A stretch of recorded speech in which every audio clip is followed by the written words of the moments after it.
Hello, Helena. It's Emily McVeigh, Executive Director of the United Way of the Lewis and Clark area. We're here for this week's United Way Partner Spotlight with Good Samaritan Ministries. And this year you're heading up the Longest Night Memorial Service. Thank you for taking that on.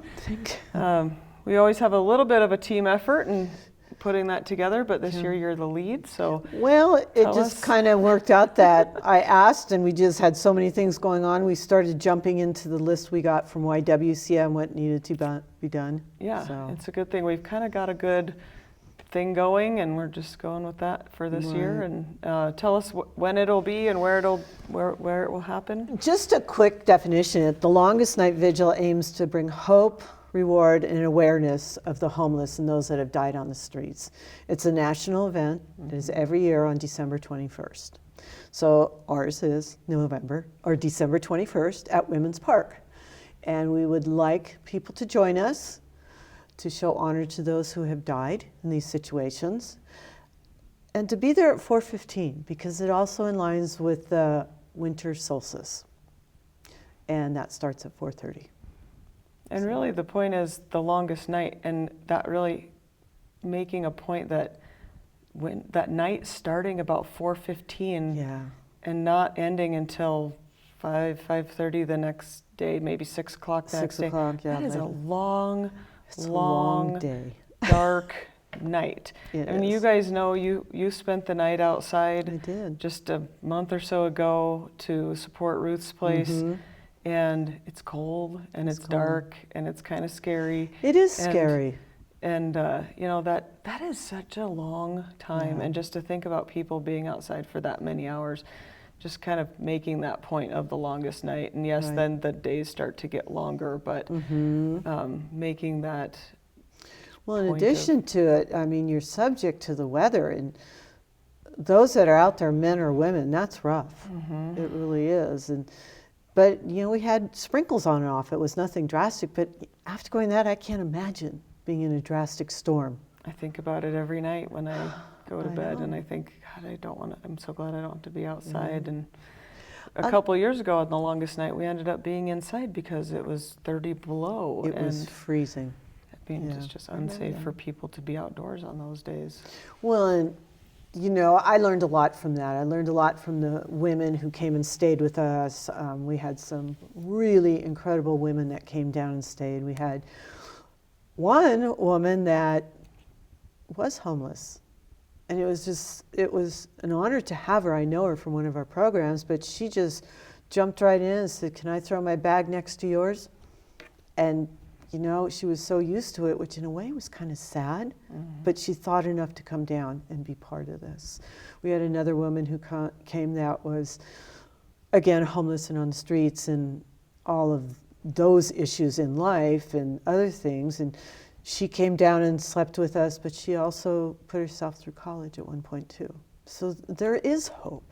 There are opportunities. We just may need to make sure we give the women we want to get off the streets those opportunities. Well, and I talk to people all the time when we talk about how people can survive those nights when it gets so cold and the wind is blowing or the snow gets so high.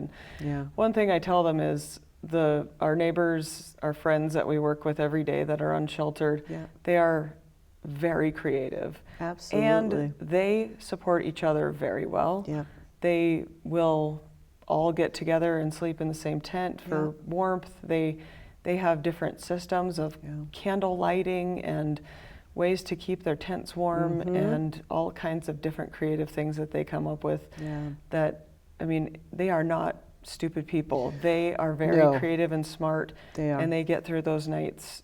And I think, you know, they're survivors, and they know how to survive. They've had to learn that, being in that direction.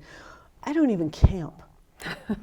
So, you know, I was just ready to roll my sleeping bag out, and a couple came up to me and said, "Teresa, you need to put the cardboard down first." And then I didn't know. And it really helped.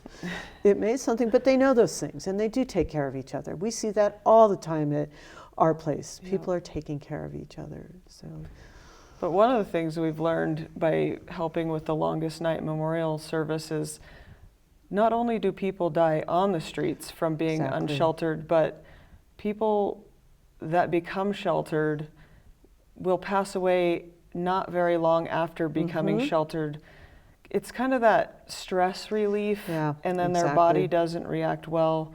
It's kind of like when you go to college and you go home for after that first semester, and then you're sick the entire Christmas break. Right. It's that stress relief, and your body gets kind of down.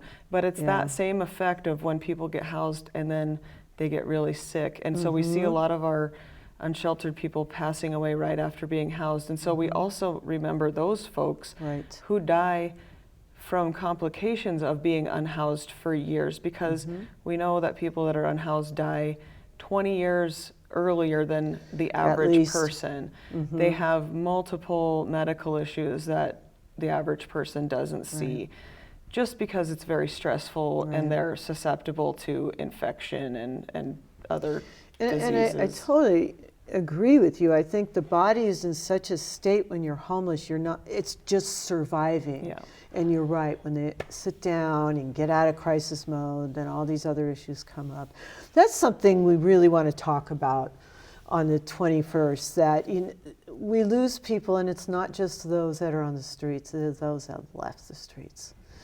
And I think it's an educational piece too this year. Work on that. It's the effects of being homeless are long lasting, and it doesn't end just as soon as you get housed. I think you look at it, there are different ways people stay warm, like you say.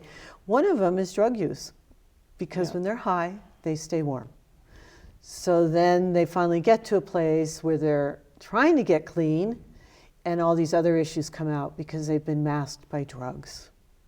So it's very much exactly what you're saying. And we want to talk about this a bit. I think this is going to be an educational piece this year. Hope it's not too cold, but we will survive. Sometimes we hope it's cold so people understand what it's like too. Exactly. So we invite people to come out. We've got cookies and hot chocolate afterwards, and I think we're going to have a good turnout. And it's on a Saturday, so we just want to meet people and talk about it. It's a very sad situation that we need to take care of. Everybody is welcome. December 21st, Saturday, 4:15 p.m. 4:15 p.m. Women's Park. Women's Park. Okay. Anything else to add? That's it. Please come join us. Let's honor those who have lost their lives due to this. Absolutely. All right. Thank you for joining us, Teresa. Thanks. Thanks, Helena. We'll see you again next week.